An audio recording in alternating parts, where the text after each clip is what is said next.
오늘 우리에게 주신 하나님의 말씀 고린도 후서 4장 7절 다 같이 읽겠습니다. 우리가 이 보배를 질그릇에 가졌으니 이는 능력이 심히 큰 것이 하나님께 있고 우리에게 있지 아니함을 알게 하려 함이니라. 아멘. 할렐루야. 질그릇 속에 가진 보배라는 말씀 제목으로 우리 하나님 말씀 나누도록 하겠습니다. 예로부터 사람들을 그릇에 비유하는 이러한 말들을 종종 듣게 되어집니다. 그래서 그릇이 크다. 저 사람은 참 그릇이 크다.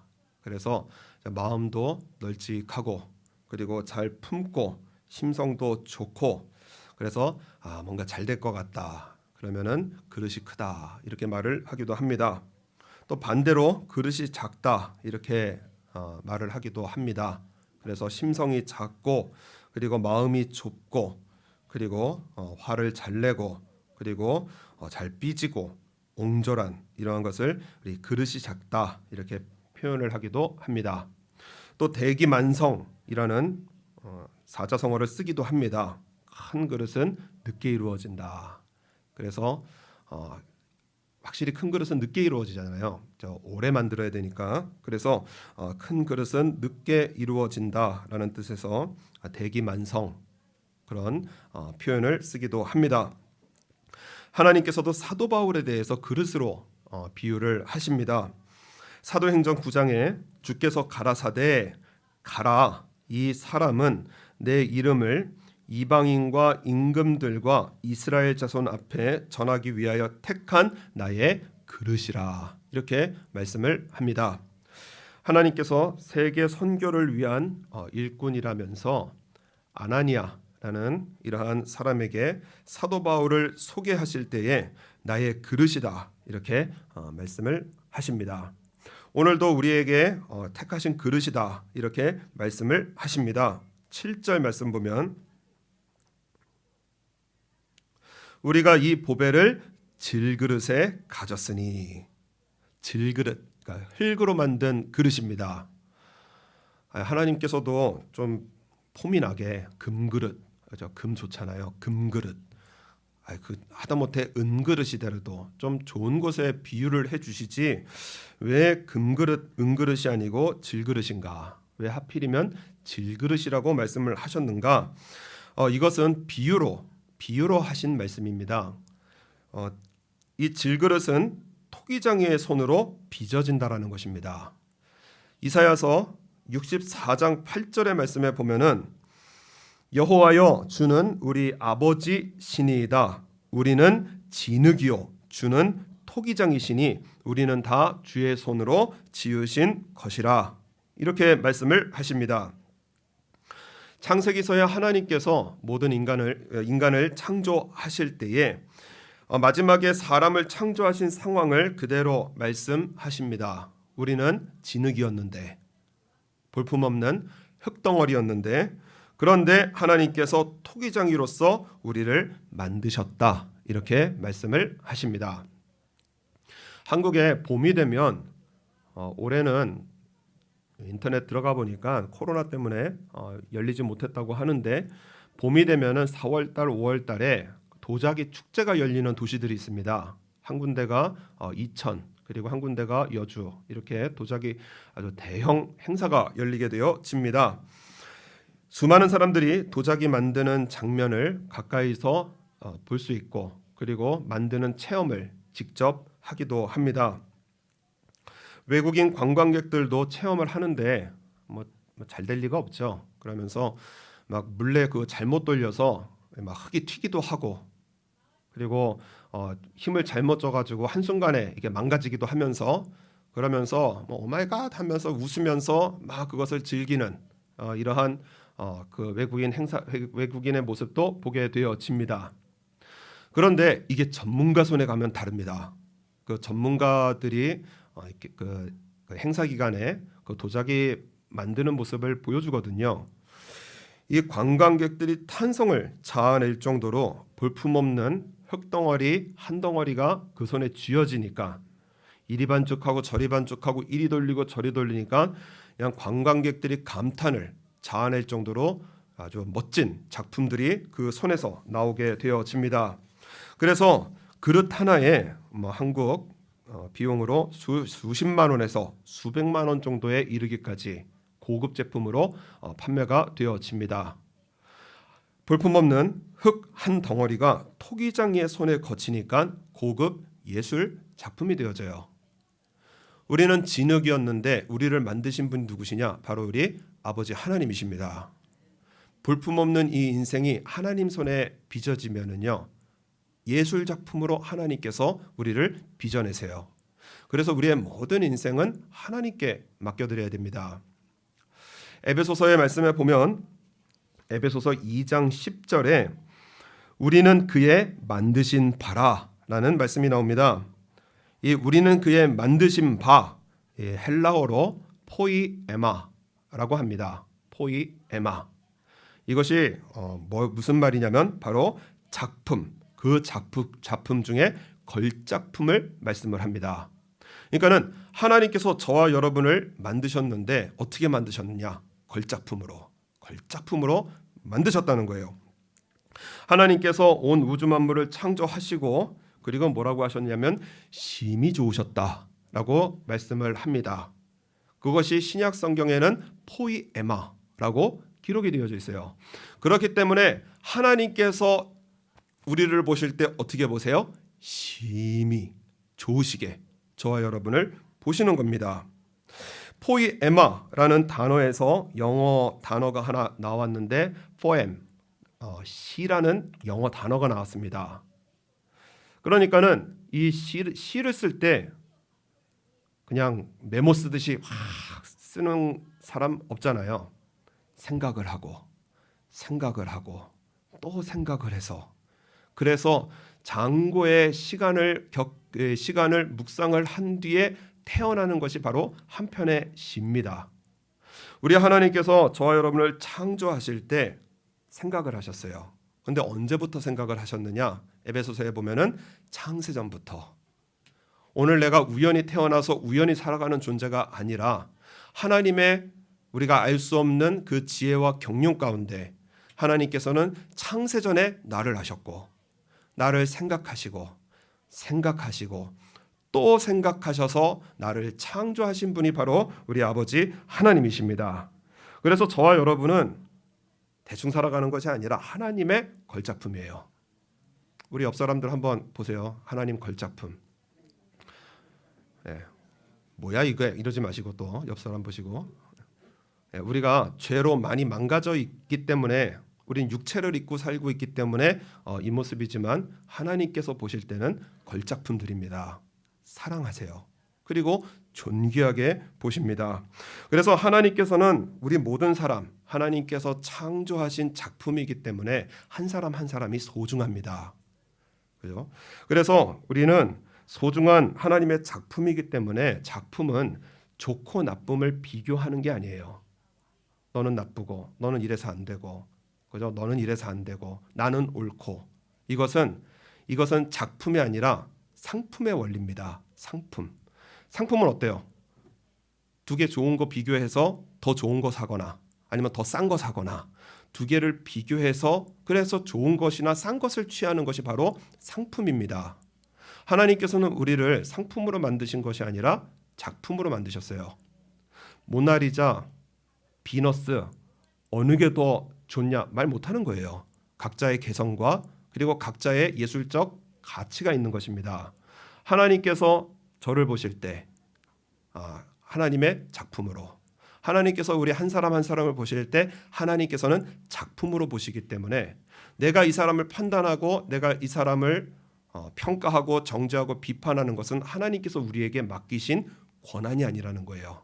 하나님의 자리를 침범하는, 이것은 아주 우리가 잘 깨닫지 못하지만 중차대한 하나님 앞에 범죄가 되어집니다. 한 사람 한 사람을 소중하게 만드셨어요. 그래서 우리 오사카 장로교에서 해야 될 일이 무엇이냐? 서로 사랑하고 품어주고, 그래서 그릇이 큰 크리스찬 되시는 저와 여러분 되시기를 바랍니다. 또 하나 질그릇은 무엇이냐? 깨지기가 쉽습니다. 베드로전서 3장 7절의 말씀에 보면은 남편 된 자들아 이와 같이 지식을 따라 너희 아내와 동거하고 저는 더 연약한 그릇이요라고 그릇에 대해서 또 말씀을 하십니다. 남편도 연약하지만 아내는 더 연약한 그릇이라는 거예요. 그래서 아껴주고 사랑해주고 그렇게 살라고 말씀을 하십니다. 다시 말해서 우리 모두가 다 연약한 인생이라는 것입니다. 한번 말씀을 드렸지만 저 예전에 목사님 제가 한국에 있을 때 그 목사님께서 거기는 아침 7시부터 저녁 밤늦게까지 예배를 7번 그리고 중간중간 소모임까지 굉장히 많은 예배를 드립니다. 그러니까 목사님은 한 10시간 넘게 서 있어야 됩니다. 다리가 아프시죠. 그런데 집에 들어갈 때 보니까 이 사모님 눈치를 보니까 뭔가 시킬 것 같더라는 겁니다. 당신 오셨어요 하면서 되게 반가워하시더래요. 부탁할 때 말 달라지는 사람들 있잖아요. 갑자기 존댓말을 쓰고 갑자기 부드러워지고 이거 뭔가 이게 뭐 시키겠구나 싶어가지고 목사님께서 뭐라고 하시느냐, 나 오늘 7번 설교했어. 뭐예요? 건드리지 말라는 거죠. 아프니까 힘드니까. 그랬더니 사모님이 뭐라고 하시느냐, 저는 그 설교 다 들었어요. 하지도 못하는 설교 내가 들은 내가 더 고생했지, 빨리 적어나 하세요. 그런데 목사님이 그 마음이 얼마나 상하는지 3일을 알아 누우셨답니다. 그리고 나서 사모님 얼굴만 보면은 내 설교 7번이나 들은 여자, 그것도 하여튼 그러면서 얼굴 쳐다볼 때마다 생각이 나더라는 거예요. 그 마음 고쳐내는 일이 쉬운 일이 아니었다라는 것입니다. 우리가 이렇게 연약하구나, 이렇게 심성이 약하구나. 그러면 하나님께서 우리를 만드실 때 좀 강하게 만드시지, 그죠? 좀 마음도 강하게 만드시고 그리고 신앙도 깊게 만드시고 우리를 왜 이렇게 연약하게 만드셔서 그래서 쉽게 마음 상하고 쉽게 시험이 찾아들고 쉽게 죄의 길을 걷게 그렇게 만드셨냐라는 건 말이에요. 왜 이런 연약한 질그릇으로 만드셨습니까? 그때에 하나님의 사람들이 인생을 살아보고 그리고 깨닫는 것이 무엇이냐면은 연약한 것이 은혜더라라는 것입니다. 연약한 것이 은혜더라. 어떤 몸이 굉장히 약한 목사님이 계셨습니다. 몸의 상태를 진찰한 의사가 고개를 절레절레 흔들 정도였습니다. 그래서 목사님은 단에 설 때마다 이렇게 말씀을 하셨습니다. 이것이 나의 마지막 설교가 될지도 모릅니다. 그리고 나서 98세까지 사셨어요. 그런데 정말 그런 몸 상태였기 때문에, 오늘이 마지막 설교가 될지도 모르는 그런 몸 상태였기 때문에 한 말씀 한 말씀, 한 설교 이번에 못하면 다음에 잘하면 되지, 그런 게 없으셨어요. 이번이 마지막이다. 이번이 마지막이 될 수도 있다. 이분이 누구냐면 바로 한경직 목사님입니다.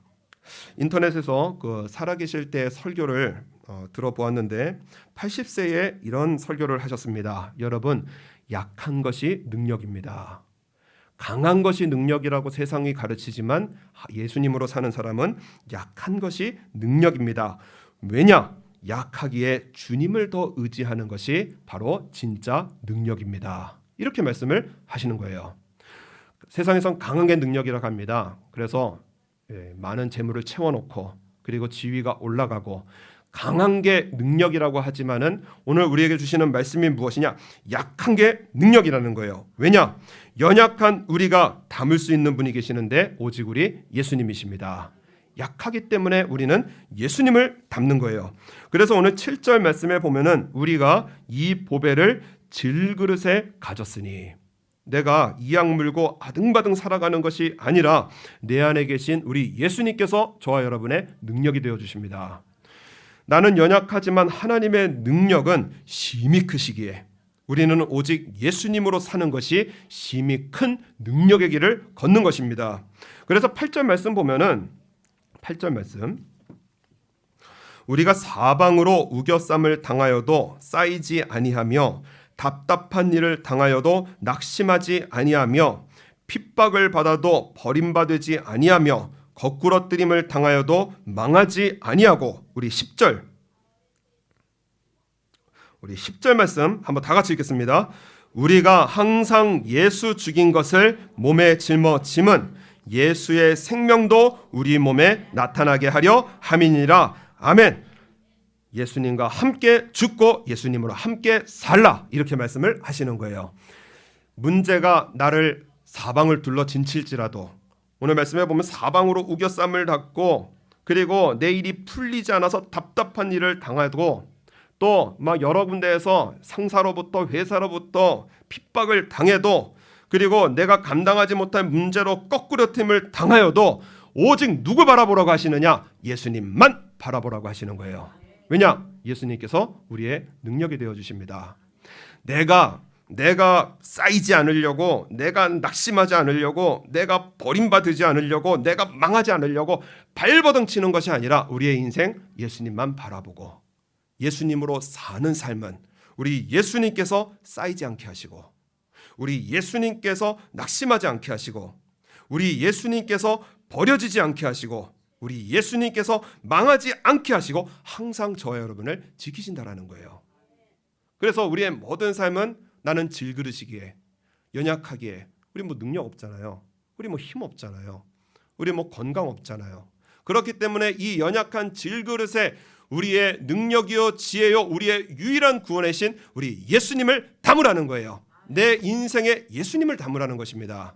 그 인생이 바로 능력이 심히 큰 우리 하나님의 능력이 직결되어지는 복된 삶으로 하나님께서 복을 베풀어 주시는 인생입니다. 그래서 사도 바울은 능력의 사람이었습니다. 죽은 사람도 살리고 병자들도 고치고, 그런데 정작 자기 몸은 못 고쳤어요. 그래서 3번을 간절히 기도합니다. 그래서 뭐 보통 간질이다 이렇게 말을 합니다. 간질. 그죠? 저도 기도하잖아요. 나사렛 예수의 이름으로 모든 병이 다 빠져나게 하여 주옵소서 하고 기도하는데, 간질병 보셨죠? 간질병 그 무섭습니다. 눈 뒤집히고 거품 물고 액 하면서 넘어가요.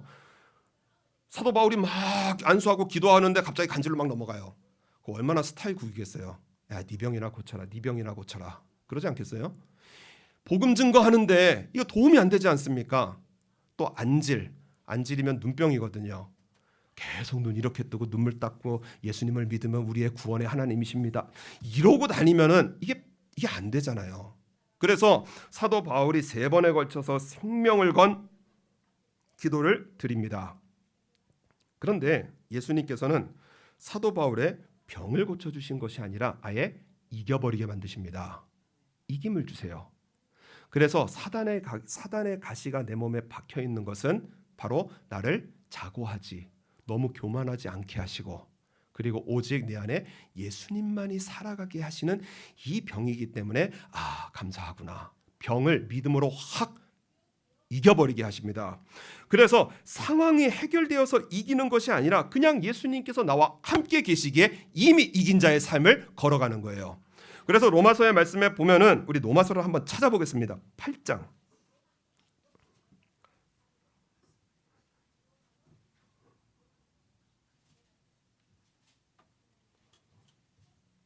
로마서 8장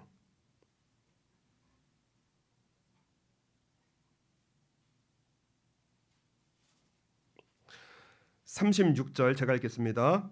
기록된 바 우리가 종일 주를 위하여 죽임을 당케 되며 도살할 양 같이 여김을 받았나이다 함과 같으니라. 37절 다 같이 읽겠습니다. 그러나 이 모든 일에 우리를 사랑하시는 이로 말미암아 우리가 넉넉히 이기느니라. 아멘. 우리 한번 따라하겠습니다. 예수님 한 분이면 충분합니다. 우리의 마음 가운데 예수님 한 분이면 충분한 이 믿음이 우리의 마음속에 딱 자리 잡아야 돼요. 예수님 한 분이면 충분합니다. 왜냐? 예수님은 나를 사랑하시고 나를 창조하신 창조의 하나님이시며 오늘 우리의 구원을 위해서 나를 위하여 십자가를 지신 예수님이시고, 그 예수님 오늘 저와 여러분과 말씀으로 함께 하십니다. 그래서 우리 38절 39절 다 같이 읽겠습니다. 내가 확신하노니 사망이나 생명이나 천사들이나 권세자들이나 현재 일이나 장래 일이나 능력이나 높음이나 깊음이나 다른 아무 피조물이라도 우리를 우리 주 그리스도 예수 안에 있는 하나님의 사랑에서 끊을 수 없느니라. 아멘. 예수님 믿으시면 한번 아멘 하시겠습니다. 하나님의 사랑에서 어떠한 것도 끊을 수 없다라는 거예요.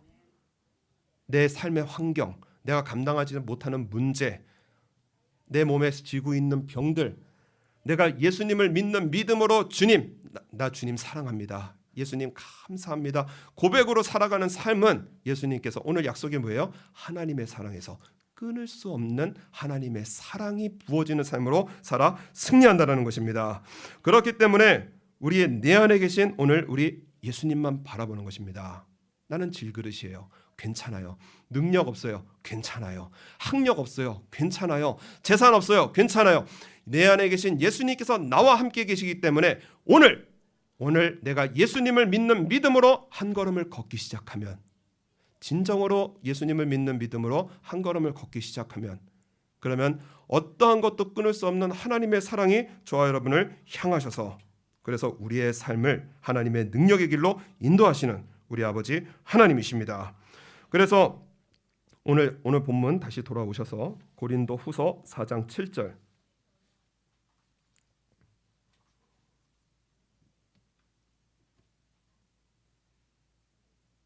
고린도 후서 4장 7절, 우리가 이 보배를 질그릇에 가졌으니 이는 능력이 심히 큰 것이 하나님께 있고 우리에게 있지 아니함을 알게 하려 함이니라.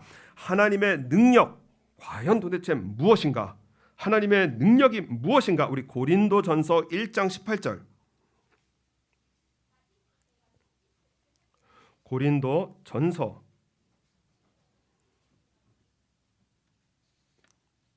1장 18절,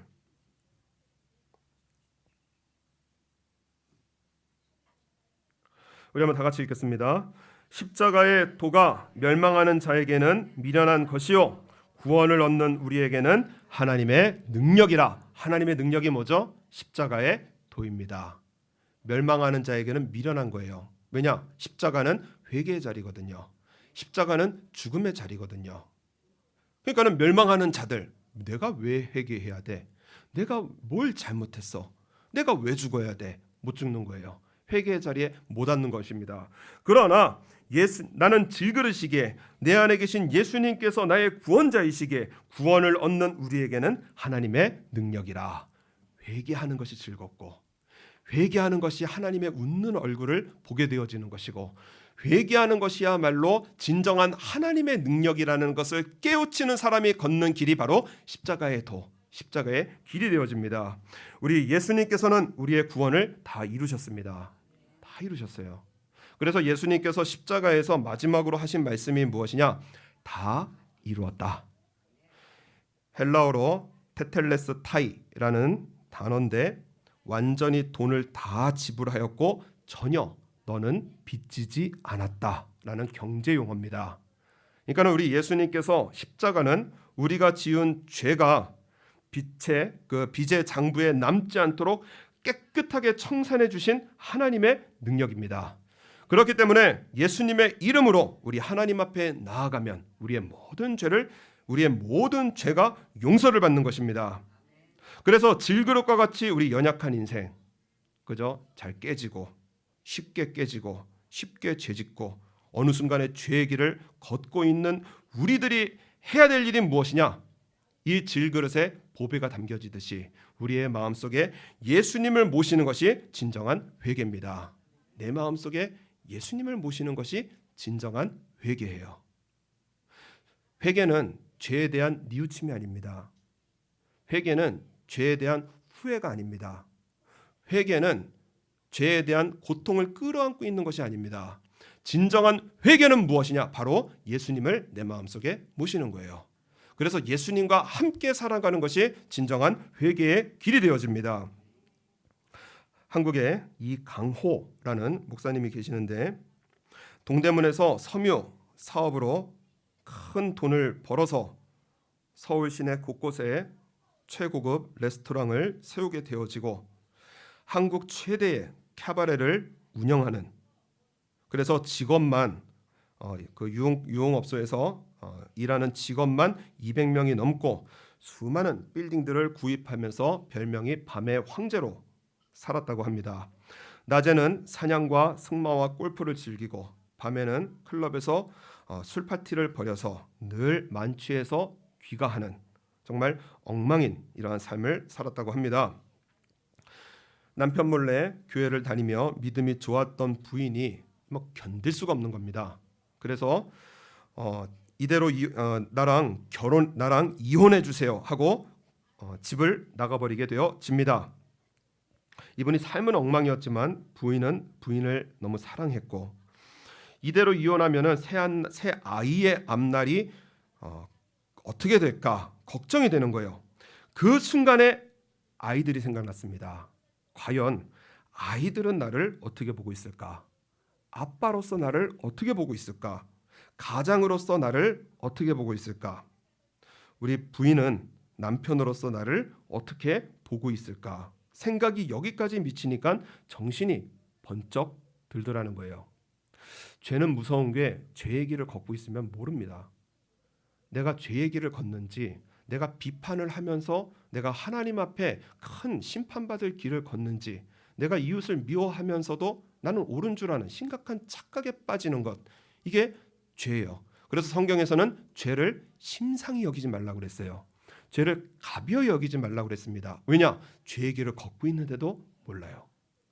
이분이 그 방탕한 생활을 하면서도 자기가 그렇게 인생을 망쳐가고 있다라는 이 중차대한 일을 못 깨닫고 있는 것입니다. 그런데 아이들이 나를 어떻게 생각하고 있을까?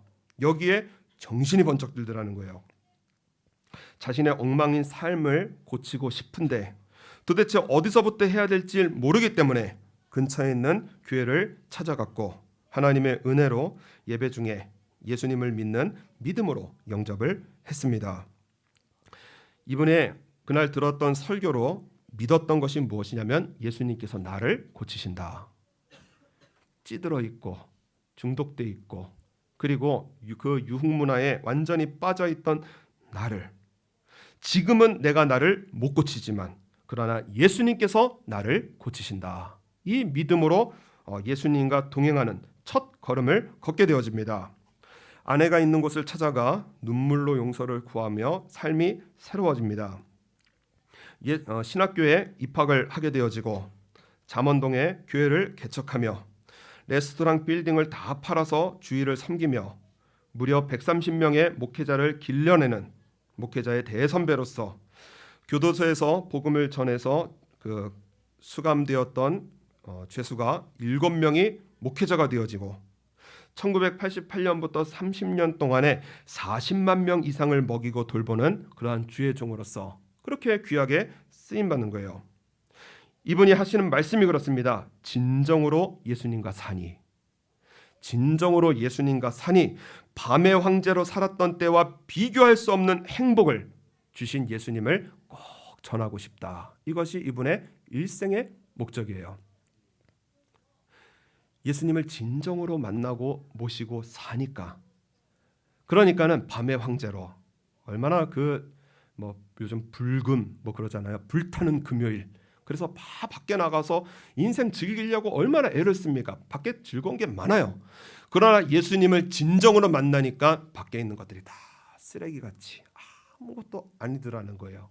이 진정한 행복을 주신 예수님을 꼭 증거하며 살아가는 것이 바로 이분의 일생의 목적이 되어집니다. 그러므로 예수님을 내 마음에 모시는 사람의 회개는 단순히 죄에 대해서 깨우치고 그것을 후회하고 그것을 아파하는 것이 아니라 진정한 회개는 무엇이냐? 바로 오늘 예수님과 함께 살아가는 것입니다. 그래서 우리는 질그릇이에요. 죄를 짓고 또 짓고 또 짓는 그러한 연약한 우리지만은 이 질그릇을 누가 만드셨느냐? 하나님께서 만드셨습니다. 저와 여러분을 사랑하시는 하나님 우리 아버지세요. 내가 이런 질그릇인 거 아십니다.